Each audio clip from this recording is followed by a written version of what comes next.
하도록 하겠습니다. 오늘 인공지능 최신 트렌드 활용 강의를 진행할 김한호입니다. 네, 반갑습니다, 여러분. 네. 자, 오늘 여기 강의 들으시러 오신 분들 과를 보니까 굉장히 다양한 과들이 이렇게 계신 것 같아요. 그래서 건축학과도 있고, 그다음에 무슨 유아교육학과도 있고, 네, 그리고 굉장히 좀 다양한 과들 학생분들이 이렇게 모여주신 것 같은데, 그만큼 그 인공지능이 전공 상관없이 굉장히 핫한 트렌드다라는 것을 간접적으로 저희가 볼 수가 있을 것 같습니다. 저도 이제 그 인공지능 관련된 이런 강의라든지 아니면 지금 일을 한 게 거의 한 10년 가까이 이렇게 되어지는데, 요 근래 10년 동안에 이렇게 핫한 적이 있었나 하는 생각이 들 정도로 굉장히 핫한 것을 느낄 수가 있겠습니다. 자, 요즘에 이제 저희가 살고 있는 시대, 자, 이 시대를 4차 산업혁명의 시대라고도 하고요. 그리고 인공지능의 시대라고도 합니다. 그만큼 인공지능이 저희 살고 있는 곳에 가깝게 그렇게 다가왔다라고 보시면 될 것 같아요. 아마 여러분들도 지금 다 인공지능 제품들 하나씩 가지고 계시죠? 자, 대표적인 게 뭐예요? 그렇죠.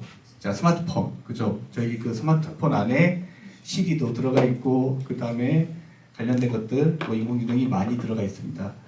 저희가 이렇게 알게 모르게 인공지능이 많이 들어가 있고요. 자, 이 그림이 그거를 대변을 해주고 있습니다. 즉, 저희 사회 전반에 거친 모든 분야에서 이렇게 인공지능이 다 결합이 되고 융합이 되어지고 있다. 자동차에도 요즘에는 인공지능이 결합이 되어져 있죠. 그래서 자율주행 자동차가 운전을 해주기도 하고요. 저도 이 자율주행 자동차 지금 타고 있는데 저는 반자율이에요. 반자율인데도 불구하고 굉장히 편리하게 운전을 할 수가 있습니다. 자, 아침에 핸들을 거의 안 잡고 여기 학교까지 출근을 하고 있어요. 그만큼 인공지능이 결합이 됨으로써 저희 사회 전반에 걸쳐서 굉장히 편리함을 느낄 수 있는 것을 볼 수가 있습니다. 자, 그러면 이 인공지능이 결합을 해야지만 저희가 최근에 꼭 뭔가를 할 수 있는 것처럼 느껴지죠. 기업들도 요즘에 가장 활발하게 고민하는 게 첫 번째가 어떻게 인공지능을 결합을 해서 우리가 수익을 얻을 수가 있을지, 이거를 먼저 굉장히 고민을 합니다. 그래서 모든 기업들이 인공지능을 잘 이해하는 그런 학생들을 채용을 하려고 많이 노력을 하고 있어요. 그래서 아마 지금 앉아 계신 분들도 어떻게 좋은 데 취업을 할까, 이런 것들도 고민을 지금 많이 하고 계실 거라고 생각이 되어집니다. 요즘의 트렌드는 인공지능을 잘 아는 그런 학생들을 많이 선호를 하는 편이에요. 자, 그러면 인공지능을 도입을 해서 최근에 엄청난 수익을 얻고 있는 회사가 하나가 있습니다. 자, 여러분들 어떤 필요한 물건이 있을 때 가장 먼저 달려가는 사이트가 있죠. 어디예요? 쿠팡. 그렇죠. 쿠팡이 지금까지는 계속해서 적자를 이어왔습니다.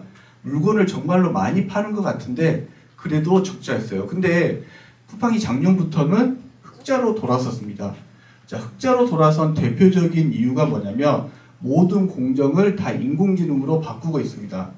제가 가르쳤던 제자가 거기 쿠팡에 취업을 해가지고 지금 물류센터를 만들고 있는 그런 사업팀에서 일을 하고 있어요. 근데 재작년에 만났을 때 저희 지금 쿠팡이 전부 다 물류센터를 인공지능을 도입을 해가지고 사람이 없어도 돌아갈 정도로 아마존을 그대로 카피해가지고 똑같이 만들고 있어요 라는 이야기를 들었고요.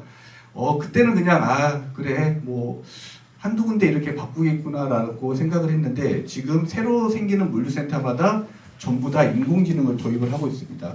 자, 그러면 요즘에 쿠팡에서 어떻게 인공지능을 도입을 하는지 잠깐 보고 또 이야기를 계속하도록 하겠습니다. 자, 지금 보이는 영상이 365일 수백만 종의 자. 다양한 물건을 짧으면 단 몇 시간 만에 쿠팡의 받아볼 수 있는 쿠팡 물류센터. 로켓 배송. 자, 물류센터 이커머스의 전략입니다. 성식을 깬 쿠팡의 놀라운 혁신이 어떻게 가능한지 한번 확인해 볼까요? 쿠팡 AI 알고리즘은 고객이 주문한 후 단 몇 초 만에 재고, 상품 위치, 배송 경로 등 수백만 개의 다양한 옵션을 고려해 가장 빠르고 효율적인 프로세스를 예측하고 작업을 할당합니다. 배송이 시작되는 곳은 물류센터의 피킹존. 쿠팡 물류센터는 여러 개의 축구장을 합친 크기에 달할 정도로 광대하죠. 자, 특이한 점은 사람이 없죠. 고객이 주문하면 네, 즉시 사람이 작업자의 없습니다. PDA에 실시간으로 주문 데이터가 뜹니다.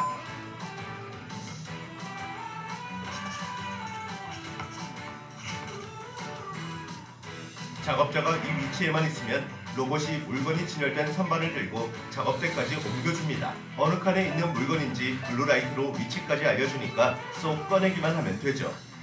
고객이 주문한 물건은 이제 포장 작업대로 이동합니다. 작업자가 물건을 넣으면 알아서 포장백이 나오니까 작업자는 이렇게 물건을 넣기만 하면 단 5초 만에 작업이 끝납니다.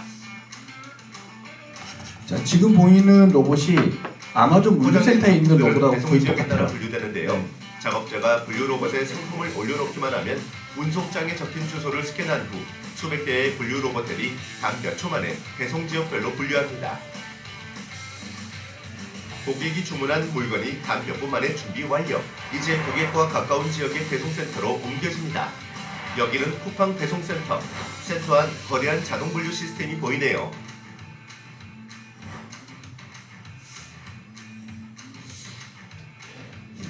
기존에는 사람이 일일이 물품을 분류해 오래 걸렸지만 자동 분류 시스템 덕분에 배송 직원이 출근하기 전 이미 모든 물량이 분류돼 있죠. 쿠팡 친구들은 출근하면 AI 비서와 함께 일하는데요. 바로 이 작은 PDA입니다. 이 업무용 PDA를 켜면 쿠팡 친구에게 딱 맞는 업무량과 배송 지역들을 한눈에 볼 수 있습니다. 동네별로 배송지가 어딘지 한 번에 볼 수 있으니까 효율적으로 배송 동선을 짤 수 있죠. 또 이 지도에 한 건물 내 배송권과 로켓 프레시백 회수권이 동시에 뜨니까 배송 시간을 절약할 수 있습니다. 심지어 쿠팡 친구들이 타는 쿠팡카에도 배송에 최적화된 기술이 적용되어 있는데요. 쿠팡카에는 다른 택배 차량과는 달리 쿠팡만의 독자적인 시스템들이 도입되어 있습니다. 슬라이딩 도어와 선반이 있어 쉽고 빠르게 물건을 찾을 수 있고 AI 알고리즘이 추천하는 최적의 위치에 물품을 실을 수 있습니다. 또한 쿠팡카에는 12개의 안전 센서와 360도 어라운드 뷰가 있어 쿠팡 친구의 안전까지 지켜주죠. 쿠팡은 엔드투엔드 시스템과 AI 기술이 있어 모든 배송 단계를 최적화하고 효율적으로 운영할 수 있습니다. 이러한 기술 혁신이 있어 고객들은 365일 원할 때 언제든지 수백 자, 지금까지 쿠팡의 인공지능 기술을 한번 살펴봤습니다. 자, 어마어마하죠. 자, 저희가 물건을 주문하는가 동시에 쿠팡의 시스템으로 저희의 정보가 들어가는 순간 인공지능이 알아서 다 분류를 해가지고 물건을 자동적으로 배송을 하고 그 물류센터 안에서 그 물건을 필요로 하는 담당자한테 물건이 자동으로 가게 됩니다. 그래서 그 담당자는 왔구나 라고 해서 스캔해가지고 물건을 잡아다가 그냥 선반에다가 올려놓기만 하면 돼요. 그러면 자동으로 또 그거를 분류해주는 로봇이 어디로 배송해야 될지, 우리 아르바이트 중에서 가장 힘든 게 택배 상하차라고 하잖아요. 그거를 자동으로 해주는 거예요. 그래서 어디로 이동을 해야 될지 뭐 이런 것들을 자동으로 가서 배송을 해주고 이러한 시스템이 되어져 있고요. 특히나 이제 지역 대리점에서도 쿠팡 기사분들 같은 경우에는 본인 PDA로 물건을 스캔을 하게 되면은 그 물건을 자동차에 몇 번째에 넣어야 될지 순서까지 다 정해줍니다. 굉장히 편리하겠죠. 물건 그냥 찾을 것도 없어요. 그냥 순서대로 위에서부터 빼가지고 그냥 쭉 배송을 해주면 되게끔 인공지능이 알아서 분류를 전부 다 해주는 겁니다. 이런 기술 덕분에 쿠팡은 작년도에 엄청나게 흑자를 기록을 하게 됩니다. 자, 어떻게 보면은 쿠팡 입장에서는 좋으면서도 저희 입장에서는 슬픈 일이에요. 왜? 아까 보셨듯이 사람이 없어요. 물류센터에 사람이 없습니다. 전에는 사람이 다 돌아다니면서 물건 잡아다가 박스에 넣어가지고 분배하고 이런 것들 했지만 요즘에는 전부 다 스마트 인공지능 시스템이 지원을 되기 때문에 자동으로 그거를 전부 다 해준다는 거죠. 자, 그러면 앞으로 저희가 계속 고민되는 게 뭐냐면 인공지능 때문에 사라질 직업과 사라지지 않을 직업, 앞으로 우리가 어떤 거를 해야지 향후 10년, 20년 동안 내 직업이 없어지지 않을까를 고민을 하셔야 되는 거예요. 지금 여러분들이 지금 이 시간, 지금 현재 이거를 보고 있는 이 시간대가 어떻게 보면은 여러분들에 있어서 최고의 선택을 할 수 있는 그런 적기라고 저는 보고 있습니다. 자, 왜 적기인지 제가 지금부터 설명을 좀 해드리도록 하겠습니다. 자, 왜 인공지능 트렌드를 잘 알아야 되고, 자, 여러분들의 전공을 잘 살려가지고 이거를 접목해서 기회를 잡아야 되는지에 대해서 좀 설명을 해드릴게요. 자, 우리가 큼직큼직한 시대의 변화상을 제가 몇 가지의 흐름에 따라서 분류를 시켜봤습니다. 자, 1980년대 중반에 PC, 컴퓨터가 집집마다 보급이 되고 이걸로 인해서 사회 곳곳에 산업들이 완전히 변하기 시작을 합니다. 자, 1980년대 이 PC 플랫폼이 PC가 나오면서 그 안에서 구동되는 플랫폼 중에서 마이크로소프트, 즉 윈도우를 만든 마이크로소프트가 엄청난 영향력을 가지게 돼요. 즉 전 세계적으로 봤을 때 마이크로소프트 제품 안 쓰는 데가 있을까요? 없죠. 지금 여러분들이 지금 앉아 있는 이 PC들도 전부 다 마이크로소프트 운영체제가 탑재가 되어져 있는 거예요. 그러다 보니까 이 마이크로소프트 자체가 전 세계적으로 엄청난 영향력을 가지게 되고 어떤 국가든지 함부로 대할 수 없는 그 정도의 파워를 가지게 됩니다. 자, 우리가 생각을 한번 해볼게요. 마이크로소프트사를 제재를 해가지고 만약에 대한민국에서 자 MS를 제재를 했다. 1980년대. 그래서 만약에 MS가 자 대한민국은 자 윈도우를 자 못 써 그리고 딱 차단을 시켰어요. 그러면 어떤 상황이 발생이 될까요? 산업이 마비가 되게 되겠죠. 그래서 함부로 대할 수가 없는 겁니다. 자, 그리고 난 다음에 시대가 흘러서 새로운 플랫폼이 또 나오기 시작합니다. 인터넷. 자, 인터넷이 처음 나오던 시기가 1990년대예요. 자, 그때 정말로 인터넷과 관련된 사업들을 어마어마하게 많이 했습니다. 우리가 뭐 닷컴 버블 아마 들어보셨을 거예요. 무슨 닷컴. 인터넷에서 사업들을 어마어마하게 많이 시도를 했습니다. 망한 회사도 있고 성공한 회사들도 있어요. 1990년대는요, 인터넷 관련된 사업만 하면은 거의 막 성공하신 분들이 어마어마하게 많은 시기였습니다. 자, 이때 구글이라는 회사가 거의 장악을 하죠. 구글, 야후, 한국에서는 네이버, 다음 이러한 회사들이 엄청난 영향력을 미치게 됩니다. 이때 빠르게 닷컴에 투자를 해가지고 닷컴 관련된 사업을 하신 분들은 전부 다 부자 돼가지고 지금 강남에다 빌딩 사가지고 편하게 살고 있어요. 자, 그리고 난 다음에 2000년대 중반 드디어 스마트폰이 나오게 됩니다. 또 시대가 바뀐 거예요. 자, 스마트폰이 처음 나왔을 때 저는 깜짝 놀랐어요. 오, 이런 게 가능할까? PC가 그냥 한 대가 있는 것처럼 똑같네? 저는 그때 게임을 만들고 있었거든요. 저는 원래 게임 개발자였어요.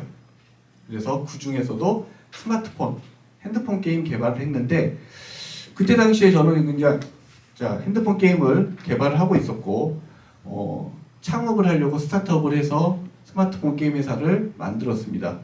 스마트폰이 처음 나왔기 때문에 왠지 이거를 해야 될 것 같다는 생각이 문득 들어서 스타트업에서 창업을 했고요.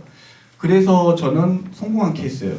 그때 운 좋게 좋은 게임을 만들어서 전 세계적으로 1등하는 게임을 만들었고 하루에 수익을 1억씩 벌 정도로 게임이 엄청 잘 됐습니다. 아마 여러분들이 유치원생쯤 됐을 것 같은데 펭귄이 얼음 위를 이렇게 점프해서 왔다 갔다 하는 에어펭귄이라는 게임을 만들어서 대한민국 최초로 전 세계적으로 게임으로 1등을 했고요. 그 경험이 있기 때문에 저는 이렇게도 성공할 수 있구나 하는 경험을 한번 해봤습니다. 만약에 이때 저는 피처폰이라고 하는 그냥 버튼 누르는 그런 게임을 만들었다고 하면은 저는 아마 이 자리에 있지 않고 지금도 그냥 게임회사 다니고 있지 않았을까라는 생각을 해봅니다. 아무튼 여기서 보듯이 새로운 플랫폼이 나올 때마다 어마어마한 기회가 생깁니다. 자, 여기서 뭔가 패턴을 찾을 수가 있어요. 자, 패턴. 몇 년에 한 번씩 바뀌었어요. 대략적으로 10년에 한 번씩 이런 플랫폼이 바뀝니다. 그런데 특이하게 2000년 중반, 2008년, 9년도에 스마트폰이 나오고 난 다음에 그 다음 플랫폼이 안 나오고 있어요. 저도 이 패턴을 알기 때문에 새로운 플랫폼이 나오기만을 기다리고 있습니다. 제가 작년하고 재작년에 여기 학교에서 자, 메타버스 특강을 2번 했었어요. 그때는 뭔가 메타버스가 엄청나게 돌풍을 일으킬 것 같은 분위기였거든요. 근데 저도 그때 이제 반신반의했던 게 뭐냐면 메타버스는 명확하지가 않았어요. 도대체 메타버스가 뭐야? 저도 이제 강의를 하면서 아, 메타버스는 이런 거예요 하면서도 과연 이게 성공할까? 이런 의문이 있었는데 그때도 제가 드리는 말씀이 자, 플랫폼이 바뀔 때 무조건 기회를 잡아야 된다. 그때가 기회다. 그런데 작년 말부터 완전히 뭔가가 새로운 게 튀어나오기 시작했습니다. 그게 바로 AI, 인공지능이에요. 그 전에도 인공지능이 계속 있었고요. 계속 발전을 했는데 작년부터 분위기가 완전히 달라졌습니다. 초거대 모델이라고 하는 인공지능을 써가지고 정말로 세상을 바꿀 수 있을 만한 그러한 기술들이 탄생을 하기 시작을 했고요.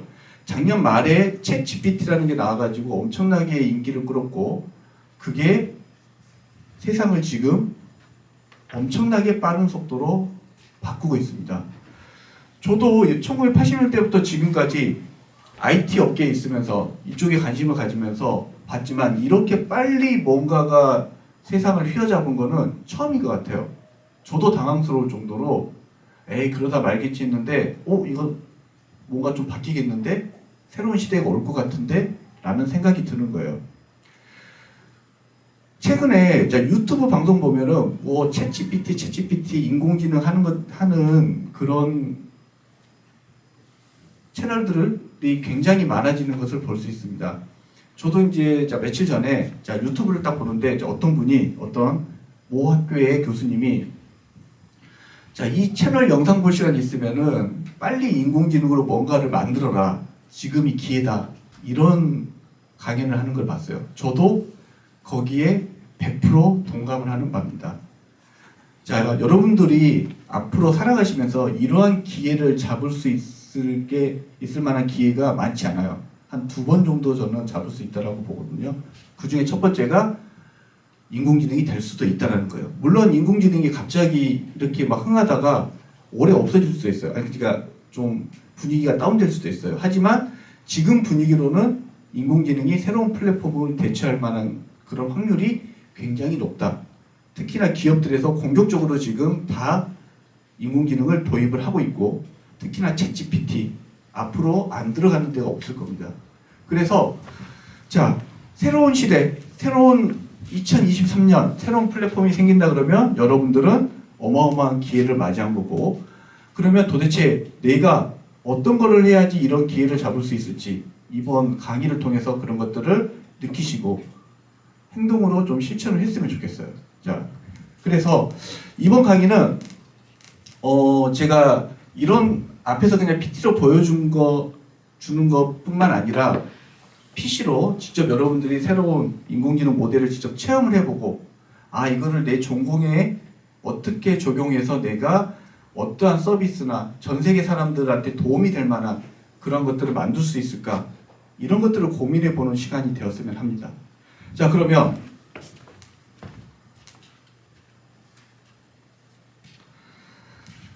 챗 GPT 아마 이 자리에 앉아 계신 분은 다 챗 GPT 때문에 아마 오셨을 것 같아요. 네, 이 챗 GPT가 얼마나 대단하냐면요.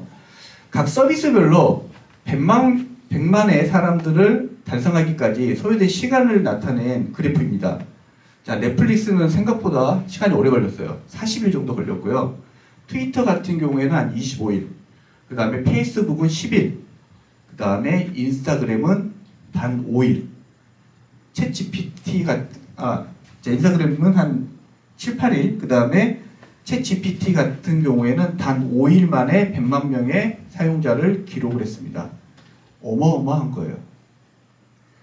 자, 이 챗GPT가 원래 이 GPT라는 게 인공지능 모델의 이름인데 나온 지가 꽤 되었습니다. 2018년도에 처음으로 나왔어요. 그때도 굉장히 돌풍이었거든요. 인공지능을 하는 사람들한테는 GPT라는 게 나왔는데 인공지능이 이제 글을 써준대, 기사를 써준대, 정말 잘 쓰는 것 같아. 약간 이 정도였거든요. 근데 이게 이렇게 단시간에 발전을 해가지고 챗봇 형태의 챗 GPT로 나오리라고는 상상을 못했습니다. 자, 그러면 이러한 챗 GPT, 자, 어떻게 사용을 해야 되고, 이거를 뭘 해야지 돈을 벌고 이런 것들에 대한 강의가 유튜브에 쏟아져 나오고 있습니다. 저는 이걸 보고 한 반은 맞고 반은 틀리다라고 보고 있어요. 자, 왜 그런지에 대해서는 이제 차차 제가 설명을 해드리도록 하겠습니다.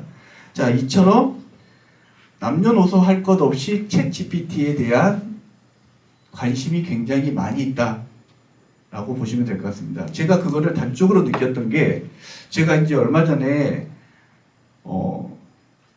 인천공항에 갈 일이 있었어요. 그래서 비행기 티켓 끊으려고 대기를 하고 있는데 뒤에 여러분 한 중년의 남성분들이 이렇게 뒤에 이렇게 모여 있는 거예요. 그래서 뭐 하시는 분들인가 궁금했더니 서로 막 김 목사님, 박 목사님 이런, 자 보니까 교회에 목사님들이 비행기 티켓 끊으려고 뒤에서 기다리고 있었던 거예요. 그런데 무슨 이야기를 하는데 굉장히 재밌게 하시는 거예요. 그래서 저도 몰래 들으려고 한 건 아닌데 그냥 서 있다 보니까 자동적으로 이렇게 들리게 되었습니다. 그래서 무슨 이야기인가 하고 들어봤더니 어떤 목사님께서 요즘에 챗GPT라는 게 있는데 그게 그렇게 기가 막혀요 하는 거예요. 그래서 무슨 소리야 하고 딱 그랬더니, 제가 어젯밤에 설교문을 작성하려고 하는데 챗GPT한테 성경의 무슨 구절을 이용해서 설교문을 작성해 주니까 그렇게 기가 막히게 작성을 해주더라는 겁니다. 설마 했어요. 근데 거기 있는 목사님께서 그걸 PT로까지 만들었다고 하더라고요. 그래서 물론 좋은 방향은 아니죠. 근데 어떻게 보면은, 단적으로 보면은 거기까지 챗GPT가 영향력을 미치고 있다. 특히나 젊은 세대가 아니라 나이 드신 분들도 벌써 거기까지 사용을 하고 있구나.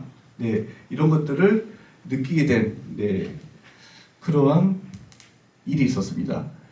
자, 그러면 저희가 그처럼 대한민국 국민이라고 하면은 지금 대부분 관심을 가지는 이 챗GPT, 이게 왜 갑자기 튀어나오게 됐는지, 그동안에는 왜 인공지능이 조용히 있다가 갑자기 챗GPT에서 이렇게 인기를 끌게 됐는지에 대해서 좀 역사에 대해서 간단하게 좀 설명을 해드리도록 하겠습니다. 이거를 알아야지만 앞으로 인공지능이 더 발달을 하게 될지 아니면 여기서 멈추게 될지가 감이 오실 거예요. 자, 우리가 말하는 이 인공지능이라는 거는 별게 없어요. 컴퓨터가 인간의 지적 능력, 인간이 생각하는 것처럼 구현하는 기술을 저희가 인공지능이라고 합니다.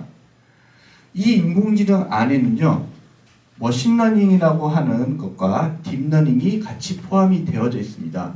자, 머신러닝이라는 거는 쉽게 말해서 어떤 데이터가 있어야 돼요. 그래서 어떤 데이터가 있고 이 데이터의 정답은 이것이다 라는 데이터가 두 개가 존재를 합니다. 그러면 컴퓨터한테 데이터를 집어넣어서 정답이 나오게끔 계속 학습을 시키는 거예요. 그러면 컴퓨터는 수많은 데이터를 학습을 해서 이런 데이터가 들어오면은 정답이 이거구나 라는 답을 낼 수 있게끔 인공지능 모델을 만드는 게 머신러닝입니다. 그래서 경험을 통해서 자동으로 학습을 하고 그 성능을 향상시켜서 정답을 말해주게끔 하는 그런 게 머신러닝이라고 보시면 되겠고요. 이 머신러닝 모델은 뭐 통계적인 기법이 들어가기도 하고요. 뭐 그런 것들이 필요합니다. 자, 머신러닝 안에는 딥러닝이라는 게 또 포함이 됩니다. 딥러닝 같은 경우에는 인간의 뉴런, 신경망과 같은 그러한 인공신경망을 만들어서 정보를 처리하게 돼요. 자, 그래서 인공지능 안에는 자, 머신러닝이 들어갔고 머신러닝 안에는 딥러닝을 포함을 하고 있다라고 보시면 될 것 같습니다. 자, 그러면 이 인공지능이 언제부터 만들어졌느냐? 생각보다 오래전부터 인공지능이 만들어지기 시작을 합니다. 자, 1940년대 인공지능이 처음으로 만들어지기 시작을 하고요. 자, 이 인공지능은 이때 눈부시게 발전을 하게 됩니다. 그래서 1970년대까지 자, 골든에이지 1960년대부터 1970년대까지 황금기를 맞기 시작을 해요. 자, 그런데 갑자기 1970년대부터 암흑기가 옵니다. 저희는 이걸 보고 AI 윈터라고 해요. 자, 왜 그러냐면 자, 이때 당시에는 1970년대 자, 만약에 어떠한 사진을 주고 이게 개인지 고양인지를 맞추는 자, 인공지능을 개발을 했다고 할게요. 자, 이때는 하드웨어 성능이 굉장히 떨어졌기 때문에 사람이 어떤 사진을 보면은 자, 1초도 안 돼가지고 아 이거는 개야 고양이야 라고 답변을 해줄 수가 있죠. 근데 이때 인공지능은요, 자, 사진을 한 장을 주면은 10분, 20분 걸려서 계산을 해야 돼요.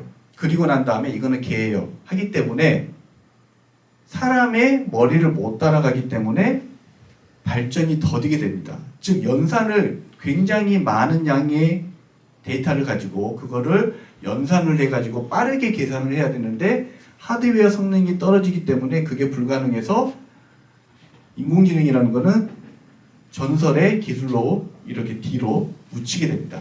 아, 이런 걸 하려면 어마어마하게 많은 연산할 수 있는 장비가 필요해. 아직은 힘들어.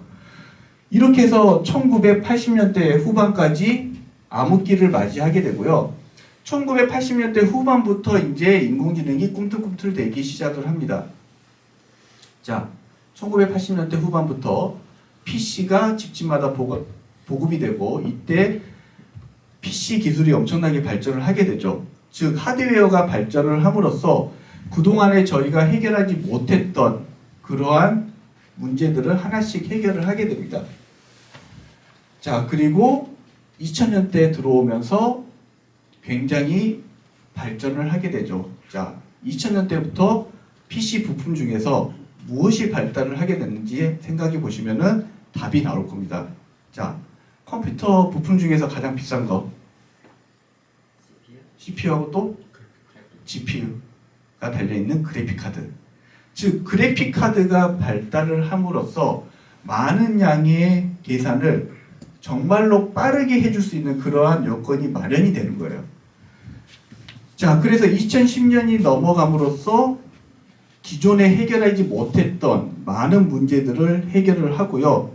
2012년도부터 인공지능이 꽃을 피우기 시작합니다. 2012년도에 보시면은 CNN이라고 하는 합성 곱 신경망을 가지고 이미지 분류 인공지능 모델이 발전을 하게 돼요. 이때 CNN이라는 인공지능 모델을 기반으로 알렉스넷에서 이 CNN 모델이 우승을 차지함으로써 딥러닝이 본격적으로 통하겠구나 뭐 이런 것들이 시작이 되는 겁니다. 지금 현재는 이 이미지 챌린지가 대회를 하지 않고 있습니다. 자, 왜 그러냐면 지금은 인공지능이 엄청나게 뛰어나게 발달을 했기 때문에 사람이 어떤 이미지를 보고 이게 답이다라고 정답을 맞추는 퍼센티지가 한 93%, 4% 정도 된다라고 합니다. 그러니까 어떤 사진 100장을 가지고 이거는 개야, 이거는 고양이야, 이거는 배야, 이거는 사람이야, 이거를 맞추는 확률이 93% 정도. 근데 인공지능은 벌써 거기를 뛰어넘었어요. 그래서 97%, 8% 정도의 확률로 사물을 맞춥니다. 자, 사진을 보고. 그래서 더 이상 발전시킬 필요가 없다라고 판단을 해서 지금은 이런 이미지 챌린지 대회를 거의 하지 않습니다.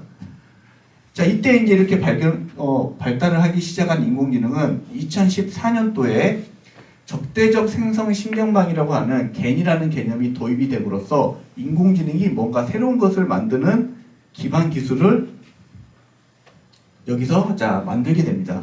최근에 어떤 글만 집어넣으면 새로운 캐릭터가 만들어진다거나 어떤 그림을 만든다거나 하는 게 2014년도부터 시작됐다고 보시면 될 것 같습니다.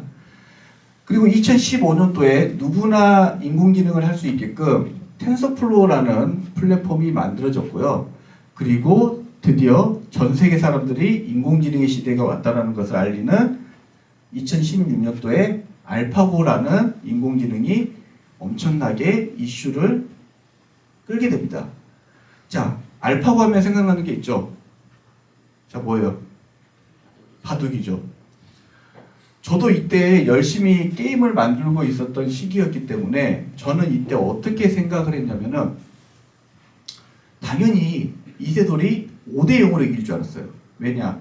아무리 천재적인 프로그래머가 바둑 프로그래머를 인공지능을 만든다고 해도 아마 1급 정도밖에 못 만든다라는 게 이쪽 업계의 정설이었어요. 그때 저희 집사람이 대한민국에서 가장 유명한 바둑 회사에 다니고 있었거든요. 근데 알파고가 나온 대국을 둔 후로 거기 대국 사이트에 알파고가 들어가가지고 바둑을 열심히 배웠다라고 해요. 그래서 처음에는 중국의 어떤 바둑을 잘 두는 아마추어가 모든 바둑 대국을 휩쓸고 있다라고 자기네들은 판단을 했다라고 합니다. 근데 그게 알고 보니까 알파고였어요. 저도 이때 첫 판 졌을 때는 이세돌 전날 술 좀 많이 마시고 그랬나 보다라고 생각을 했습니다. 당연히 버그가 있겠구나 생각을 했어요. 버그 때문에 당연히 알파고는 이길 수 없어. 한 번은 실수하겠지 했는데 한 번도 실수 안 했어요. 두 번째 판도 졌죠.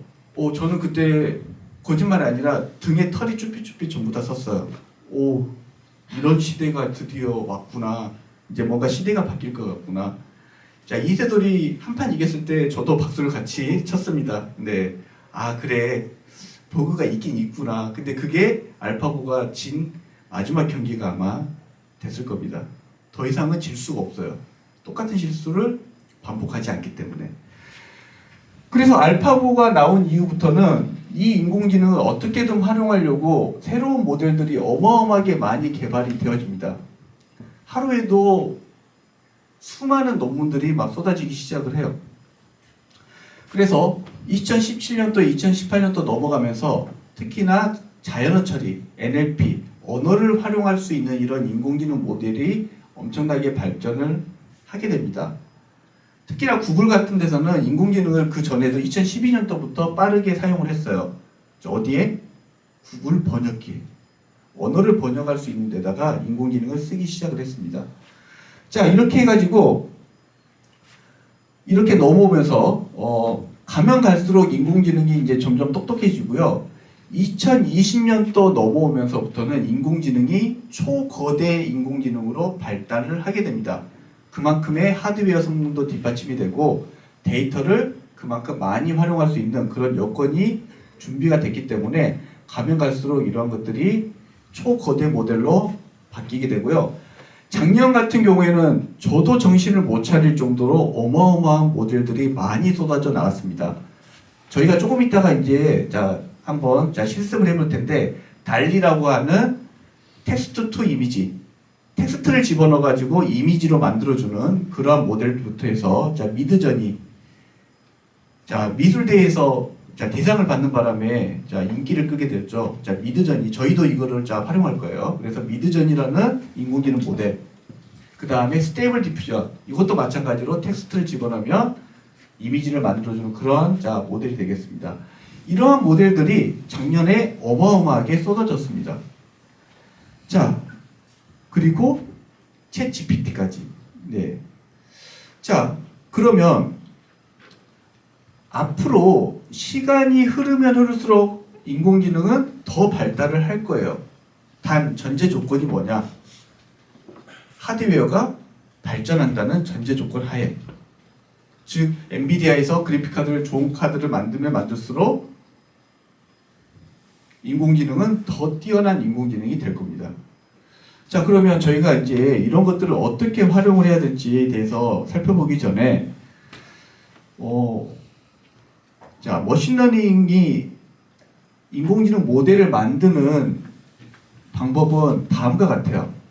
자, 일단은 인공지능이 알고리즘을 분류를 다 이렇게 두 가지로 할 수 있는데 지도학습과 비지도학습이 있습니다.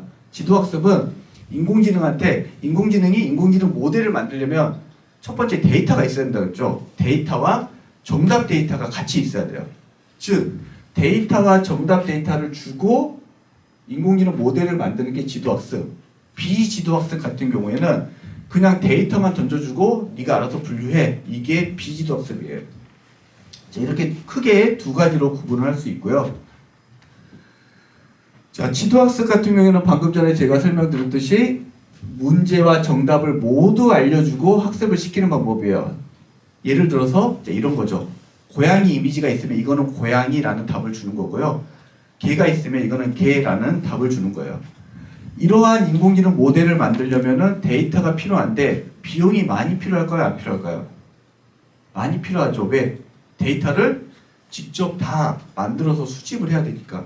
그래서 최근에는 이러한 인공지능 데이터를 수집해서 파는 아르바이트도 굉장히 많이 하고 있습니다.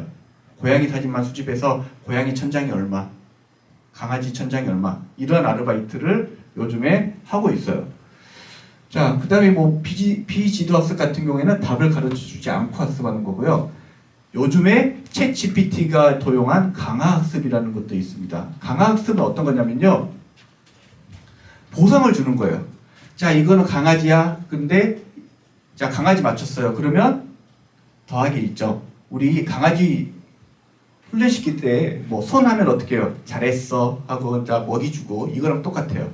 그래서 학습을 잘하면 보상을 주고 그렇지 않으면은 자, 이런 방식으로 해서 강화학습을 만드는데 이 강화학습이 여러 군데에서 쓰입니다. 특히나 이런 데서도 쓰여요. 자, 이 화면 자, 어떤 거죠? 슈퍼마리오. 그렇죠? 슈퍼마리오 게임이에요. 인공지능한테 이 게임을 강화학습으로 게임하는 방법을 가르칩니다. 자, 어떻게 되는지 한번 보여드릴게요. 이게 한 30시간 정도 인공지능한테 스스로 학습하게끔 한 인공지능 데이터예요. 인공지능 게임을 이렇게 합니다. 쟤랑 부딪히면 죽고 쟤를 자 누르면은 점수를 자 획득한다는 것을 학습을 했기 때문에 앞으로 빨리 나아가면서 적을 피해서 가는 것을 지금 배우고 있는 거예요. 자, 어떻게 보면은 지금 바보같이 이 게임을 하는 것처럼 보이는데 자,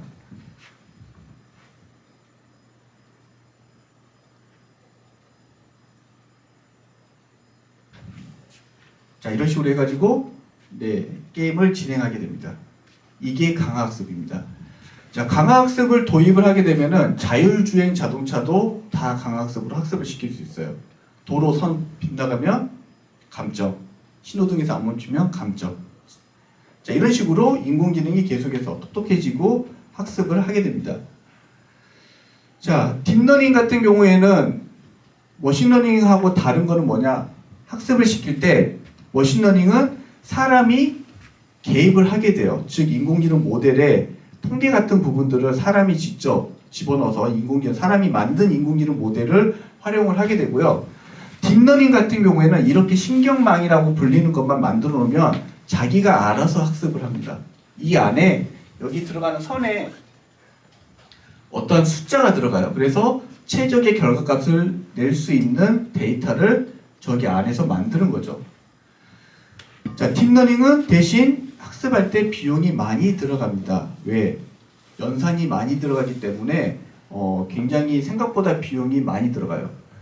제가 작년에 어떤 프로젝트를 진행을 했냐면 사람의 목소리를 학습을 시켜가지고 글을 입력하면은 사람 목소리랑 똑같이 따라하는 그러한 인공지능 모델을 제가 그런 프로젝트를 진행을 했어요.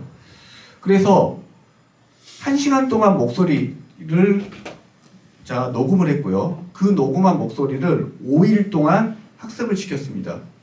성능이 꽤 괜찮게 나왔고요. 제가 글을 적으면 제 목소리로 말을 하는 그런 인공지능을 만들었습니다. 근데 단점은 비용이 어마어마하게 들어갔어요.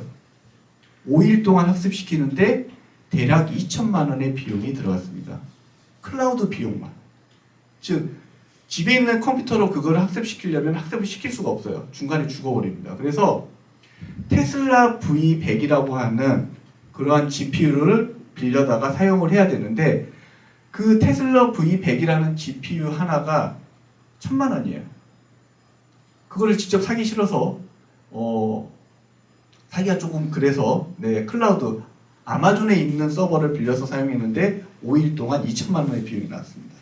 물론 제 돈으로 한 게 아니기 때문에 그렇게 했지만 인공지능 이런 딥러닝을 하고 싶어도 그러한 제약 때문에 하기가 힘든 게 지금의 현실이 되겠습니다. 자, 그러면 이러한 딥러닝하고 머신러닝 차이점이라고 하면은 사람이 개입을 하는 게 머신러닝, 개입을 하지 않는 게 딥러닝 이렇게 보시면 될 것 같습니다. 자, 그러면 요즘 인공지능, 자, 방금 전에 제가 머신러닝 설명하고 딥러닝 설명했지만 이거는 어떻게 보면 과거의 인공지능이에요. 여러분들도 지금 그런 것들을 충분히 만들 수 있고 조금만 검색을 하면은 그런 인공지능 모델을 만들 수 있어요. 즉 개나 고양이나 이렇게 분류할 수 있는 그런 인공지능이라든지 이런 것들을 충분히 만들 수 있는데 요즘의 인공지능은 그냥 인공지능이냐 아니면 초거대 인공지능이냐 이렇게 두 개로 분리가 되는 것 같아요. 초거대 AI 같은 경우에는 대규모 데이터를 학습을 한다. 우리가 상상할 수 없을 정도의 많은 양의 데이터를 학습을 하게 되고요. 특정 용도에 한정하지 않음, 그리고 종합적인 자율사고와 학습 판단이 가능한 인공지능이다. 그 다음에 기존의 인공지능보다 인간의 뇌에 가깝게 만들어지고 있다. 그 다음에 학습 판단 능력이 향상된 차세대 인공지능이다. 자, 대표적인 게 챗 GPT가 되겠습니다. 네. 자, 이 챗 GPT는요, 1750억 개의 파라미터 데이터를 컬럼을 사용을 해가지고 학습을 시켰다고 합니다. 챗 GPT는요, GPT 3.5 버전을 기준으로 했거든요. 근데 챗 GPT 3 같은 경우에는 한 번 학습을 시키는데 비용이 140억이 들어갑니다. 자, 어마어마하게 많은 비용이 들어가죠. 학교에 아무리 많은 좋은 데이터가 있다라고 해도 그런 모델을 만들고 싶다 해도 한 번 학습을 시키려면은 140억이 들어가기 때문에 최소 140억이 들어가기 때문에 함부로 이제 덤빌 수가 없는 그러한 높이까지 갔다라고 보시면 될 것 같습니다. 그래서 저는 인공지능을 가르치고 있지만 인공지능은 크게 인공지능 모델을 만드는 사람, 자, 인공지능 모델을 가지고 좋은 컨텐츠를 만드는 사람 이렇게 두 개로 분류를 한다라고 보고 있거든요. 그러면 전자 같은 경우에는 몇 년 전까지만 해도 이러한 사람이 된다라고 제가 설명을 했는데 요즘에는 이쪽은 함부로 접근할 수 없는 분야가 되고 있기 때문에 저는 후자를 선택해라 이렇게 하는 입장입니다. 물론 아마 교수님마다 그거는 조금 갈릴 것 같아요. 그래서 지금 현재 보면은 초거대 AI가 모든 글로벌 기업들이 너도나도 할 것 없이 뛰어드는 그러한 양상을 보이고 있습니다. 왜 그럴까요? 제가 앞에서 설명을 한번 드렸을 거예요. 새로운 플랫폼이 나오면 거기에서 최고로 먼저 달려가는 회사가 모든 것을 전부 다 먹게 됩니다. 1980년대에 MS, 1990년대에 구글, 2000년대에 구글하고 애플. 그 다음에 누가 될지는 아무도 모르는 겁니다. 지금 현재 오픈 AI라고 하는 데서 챗 GPT를 만들어서 인기를 끌게 됐지만 저 챗 GPT보다 더 뛰어난 모델이 올해 또 나온다 그러면 챗 GPT는 아무도 안 씁니다. 이게 인공지능의 큰 문제 중에 하나예요. 몇백억, 자 몇천억을 투자해가지고 인공지능 모델을 만들었는데 그 다음날 그거보다 더 좋은 게 나와. 그러면 기존에 있는 모델은 자연스럽게 사라지게 돼요. 그래서 서로 간에 지금 보이지 않는 엄청난 전쟁을 하고 있는 겁니다. 데이터도 갈수록 많아지고 있어요. 자 파라미터라고 하는 매개 변수 값을 보면은 챗 GPT 같은 경우에는 1750억 개, 구글의 람다 저번에 한번 엄청난 망신을 당했죠. 자, 구글의 람다는 1370억 개, 메타의 라마라고 하는 게 650억 개, 그 다음에 바이두는 2600억 개, 네이버에서도 2040억 개의 파라미터를 가진 인공지능을 만들고 있습니다. 이거는 저의 예측인데 지금 현재 챗 GPT가 가지고 있는 단점 중에 하나가 한글 데이터를 집어넣으면 정확도가 떨어진다는 단점을 가지고 있어요. 왜? 이거는 그냥 피셜인데 챗 GPT가 GPT 3.5로 챗 GPT를 만들던 시점에 미국에서 한국에 있는 네이버 데이터를 이제 수집해가지고 사용을 했는데 그게 법적으로 문제가 돼서 끊겼다라고 해요. 그래서 한글 데이터가 많이 부족했기 때문에 한글 정확도가 떨어지는 겁니다. 데이터도 많이 생각보다 학습이 안 된 것 같고요. 그래서 네이버 같은 경우에는 자기들이 가지고 있는 한글 데이터가 엄청나게 많기 때문에 올해 아마 챗GPT를 기반으로 한 새로운 GPT가 나오게 되면은 네이버가 아마 또 새로운 판도를 바꾸지 않을까 조심스럽게 그렇게 생각을 해봅니다. 자, 그러면 기존의 인공지능이 이 정도 수준이었다고 하면은 개나 고양이를 겨우 구분하는 수준이었다고 하면은 초거대 AI는 그거를 뛰어넘어서 저렇게 이미지를 만들어줄 정도의 성능을 발휘하는 정말로 사람처럼 뭔가를 하는 그러한 인공지능이 되고 있다. 앞으로의 시대는 이런 초거대의 인공지능을 활용해서 무엇을 어떻게 할지 이거를 빠르게 고민하는 사람이 성공하는 사람이 되는 그런 시대가 되고 있다라고 보시면 될 것 같아요. 이 초거대 AI는 엄청나게 빠른 속도로 많이 나오고 있습니다. 그러면 이쯤에서 그러면 이러한 인공지능 모델을 어떻게 빨리 서치를 해야 되는지 그게 아마 궁금하실 거예요. 그렇죠? 아마 오늘 여기 온 목적도 빨리 그거를 찾을 수 있는 방법을 배울 수 있지 않을까 아마 생각을 해서 오신 것 같고요. 자, 그러면 그 해법을 제가 지금부터 드리도록 하겠습니다. 10분 쉬었다가 하도록 할게요. 자, 10분 쉬었다가 사이트를 알려드리도록 하겠습니다.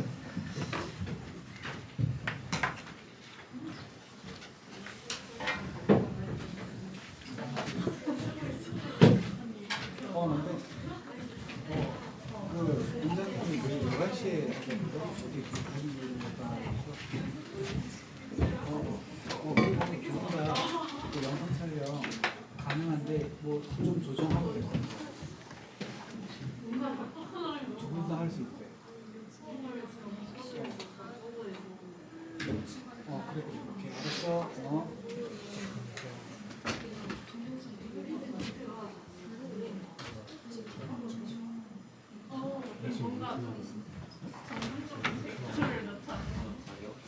네. 전체 다 중간에서. 네. 다크앤다크라고 하죠. 펜타크? 다크앤다크라고 되게 소란스러운 게임이 있어요. 아, 그래요? 저희가 요즘에 게임에 관심이 없어가지고 이 문제에 대해 어떻게 생각하세요? 내가 한번 볼게요. 엑센 측에서 그거 엑센 측에서 봤어요. S용 엑센 그거는 원래 이 게임 업계에서 공공연하게 이루어지는 그런 일들 중에 하나예요. 왜냐면 그 회사가 일단 개발진들이 이렇게 밖에 나와가지고 기존에 있던 기업을 가지고 새롭게 만드는, 그렇죠? 근데 원래 그게 법적으로 따지면 안 돼요. 이미 생성된 이게 원래 회사 입사할 때 그렇게 하면 안 된다라고 다 사인 서약하고 그렇게 하거든요. 근데 배운 게 기술이 거기서 배운 기술이기 때문에 나가서 회사를 차리게 되면은 그거를 따라할 수밖에 없는 그런 것들도 많습니다. 근데 저는 엑셀이 너무 옹졸하다 이런 느낌을 받았어요. 왜냐면 자기네들이 그거를 높게 평가할 정도로 만약에 그렇게 했다고 하면은 거기 안에서 만들게 해줘야지. 근데 뭔가 거기 안에서 트러블이 있었기 때문에 나가서 그렇게 했을 거란 말이죠. 근데 이제 뒤늦게 와가지고 자 배워 보니까 못하게 한다 이런 느낌이 좀 컸어요. 저는 그래서 굳이 그렇게까지 했어야 되나 그런 생각을 하게 돼요. 근데 이거는 고용이라고 하지만 이게 완전히 똑같지만 근데 이거 않으면 영어밖에 안 돼. 이게 법적으로 볼 수 있을 만한 게 없어요. 그렇죠. 물리적으로는 문제가 되겠지만 그래가지고 맞습니다. 게임 투자율이 근데 국내에 있는 게임도 대부분 그렇게 따지면 투자율이 엄청 높아요. 네. 근데 똑같은 사람이 개발진을 했기 때문에 그 스타일을 바꿀 수가 없어요. 왜냐면 특히나 그 그래픽 하시는 분들은 자기만의 스타일이 있기 때문에 아무리 많이 바뀌어도 크게 바뀌진 않아요. 그래서 그런 문제일 수도 있어요. 근데 이거를 뭐 문제가 된다. 제가 봤을 때는 엑셀이 좀 아니지 않나. 데인비처럼 그냥 쿨하게 해서 저라면은 차라리 내가 개발비를 그쪽에다 아예 그냥 써가지고 잘 만들게 하고 뭐 그렇게 했을 것 같아요. 언니 때문에 게임기가 좀 뜨는 것 같아요. 이미 지금 게임기는 바닥이에요. 네, 바닥이기 때문에 한동안 터널에서 못 빠져나오고요. 아니 이거 손이야? 아 근데 그래요? 아직 그러면 언제 한번 찾아오면은 제가 좋은 얘기 많이 해줄게요. 저는 지금 인군이는 좀 안 하고 있어요. 네. 근데 이제 어차피 게임은 계속 지금 하고 있으니까.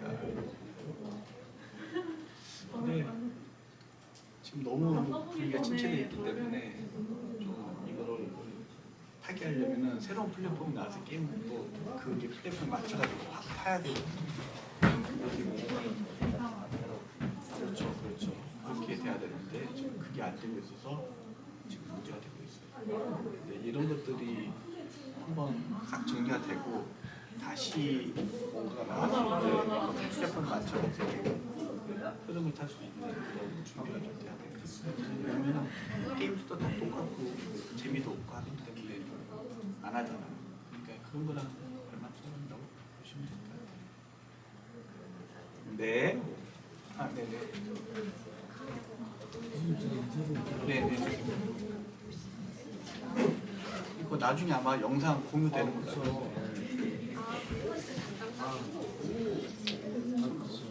모르겠는데.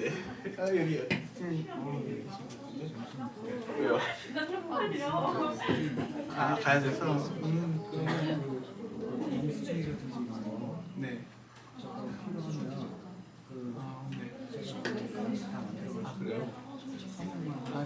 이거 아마 영상으로 공유되긴 할 거예요. 네네. 내일이 아마 실습하거든요. 그렇기 때문에 내일은 빠지지 말고. 네.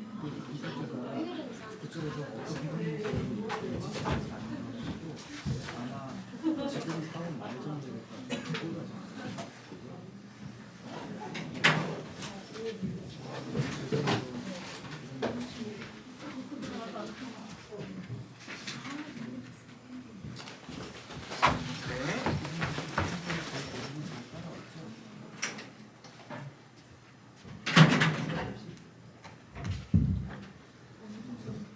자. 시간이 안 되네.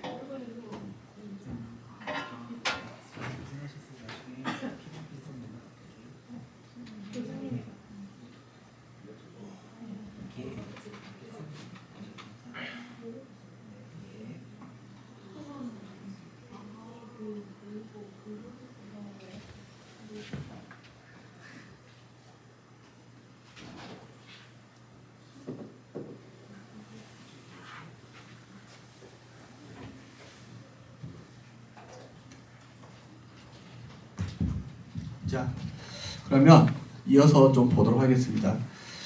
자, 인공지능을 하시는 분들이 또 실무에 계시는 분들이 가장 많이 들여다보는 사이트 두 개를 지금부터 알려드리도록 하겠습니다. 자, 저도 매일 아침마다 이 사이트를 들어갑니다. 왜? 새로운 인공지능 모델이 어떤 게 나왔는지를 발견을 해야 되기 때문에 저도 공부를 굉장히 많이 하거든요. 그래서 아침마다 들어가서 확인하는 사이트가 이 허깅페이스라는 사이트예요. 허깅페이스. 자, 같이 한번 들어가 보도록 하겠습니다. 자, 콜앱을 콜앱이랬다. 자, 크롬을 오픈해 주시고요. 구글에다가 허깅페이스라고 검색을 한번 해보세요. 자, 허깅페이스.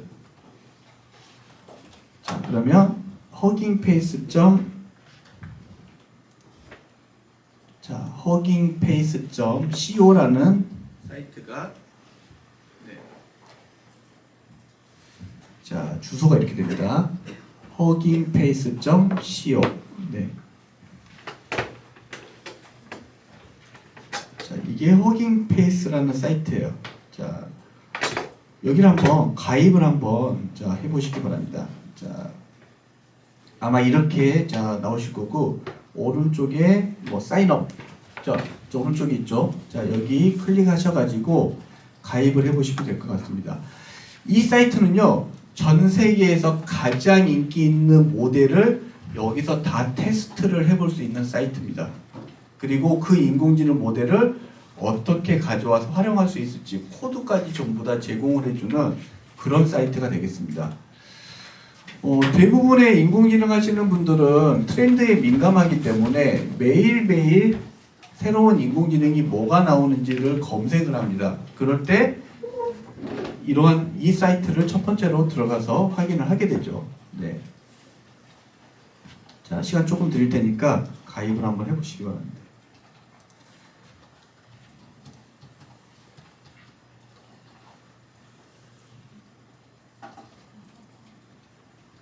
실제로 여기 보시면 마이크로소프트라든지 아니면 구글 AI라든지 아니면 메타의 AI라든지 이러한 AI 회사들의 새로운 모델이 나오게 되면요, 이 허깅페이스라는 사이트에다가 업로드를 하게 되고, 자, 여기에서 직접적으로 사이트를 통해서 저희가 테스트를 해볼 수가 있습니다.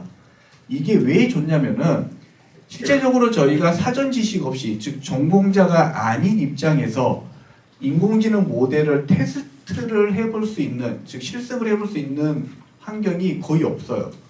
자, 그러다 보니까 어떤 인공지능 모델이 지금 어떻게 발전을 하고 있고, 자, 트렌드한지 이거를 알아보기가 힘들다는 거죠. 그래서 이 허깅페이스 사이트가 요즘에 엄청나게 인기를 끌고 있습니다. 챗 GPT를 어떻게 활용해야 될지, 그 다음에 챗 GPT랑 다른 인공지능하고 결합해서 어떻게 응용을 할 수가 있는지, 아니면 스테이블 디퓨전 모델이 어디까지 발전을 하고 있는지 이런 것들을 저희가 테스트를 해볼 수가 있어요. 그래서 제가 여기 지금 사이트 로그인을 한 다음에 자,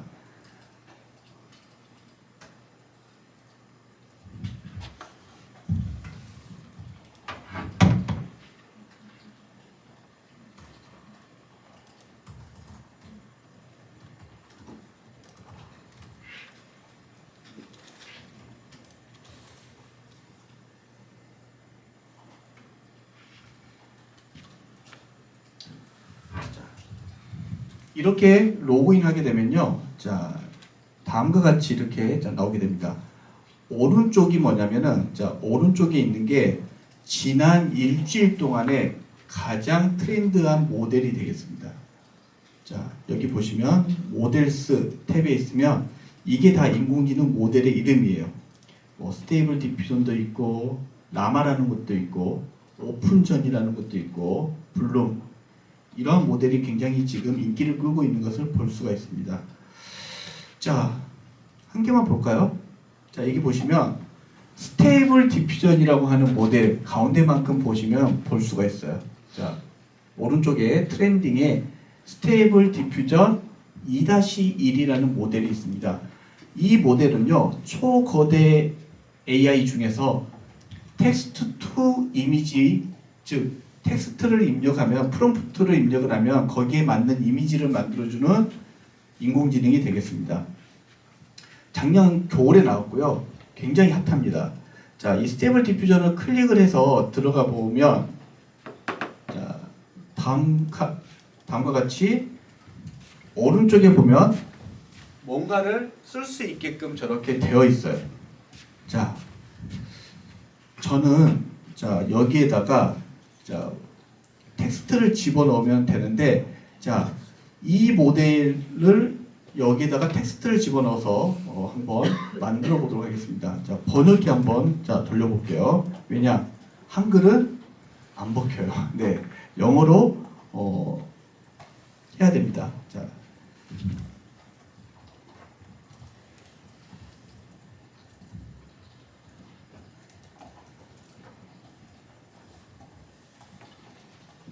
자, 바다에서 수영을 하고 있는 돌고래를 그려달라고 이렇게 번역기를 돌려가지고 글을 적었어요.